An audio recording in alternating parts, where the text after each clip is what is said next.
Telephone petition drives. This is the next item I want to talk about. And what I really like about telephone petition drives is this is a way that you can build a grassroots army from scratch. I will tell you the first time we did a telephone petition drive, it was for the Americans for Prosperity chapter here in Iowa, where we're based.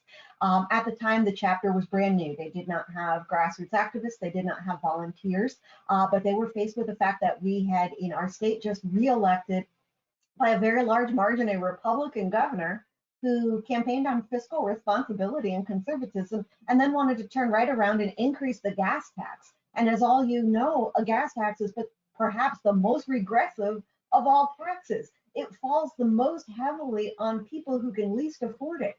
And so what we needed to do was we needed to quickly find people in these swing state house and Senate districts who were really, really mad about this and wanted to do something about it. And so what we did was we called a wide swath of Iowans in those specific districts, in the districts of the fence sitters. And we said, do you agree that we should not increase this gas tax? If they said yes, we got their name. If they said then we said we need to keep you updated. This issue is going to progress quickly. Let me get your email address. And last but not least, will you volunteer? That was a hot issue at a hot time for it. I will tell you that about 25 to 30% of the people that answered the phone and spoke to us put their name on the petition. Of those people, 1/3 gave us their email address and 10% agreed to volunteer. That was the basis for the start of Americans for Prosperity's entire grassroots chapter in Iowa. That was the basis from which they built their volunteer base to where it is today.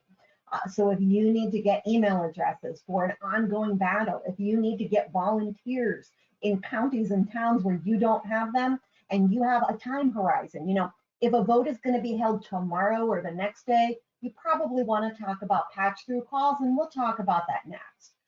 But if you have, you know, a couple of weeks, if you have a month, and you need to build over time to a crescendo, a petition drive is right for you. Because you can do so many things with it. It's so versatile. As I mentioned, I guess I got ahead of myself. I was so excited. You can educate people on your issue. You can collect signatures, volunteers, emails. And then I want to talk about using your data. Because once again, you know, making calls is great. I love doing it. Our team loves doing it. But using the data is what ultimately creates the value that leads to the change that you're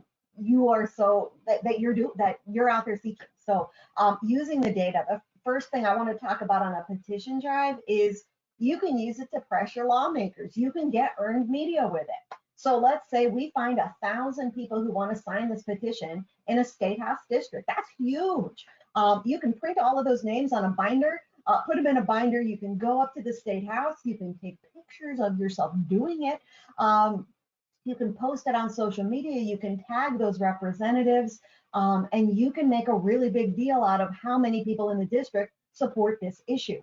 You can use it for organization building.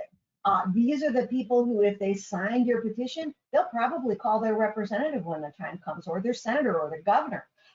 These are the people who might volunteer. They might show up to the town hall meeting in the county where this is taking place. Use that data and build upon it to build a grassroots movement with it, and use it for those, for those quick earned media hits as well. One thing we know is that politicians are sensitive to what they see on their social media feed. So make sure you are tagging them over and over and over again when you're doing these things.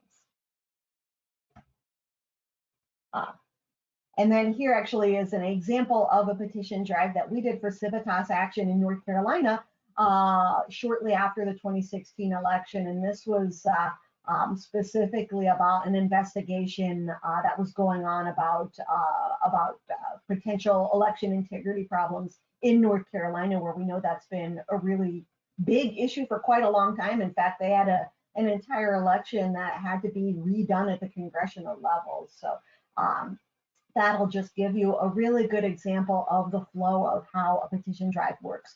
Educate about the issues. May we add your name to our petition? Can I confirm your name? Can I collect your email address? Would you be willing to volunteer at a future opportunity?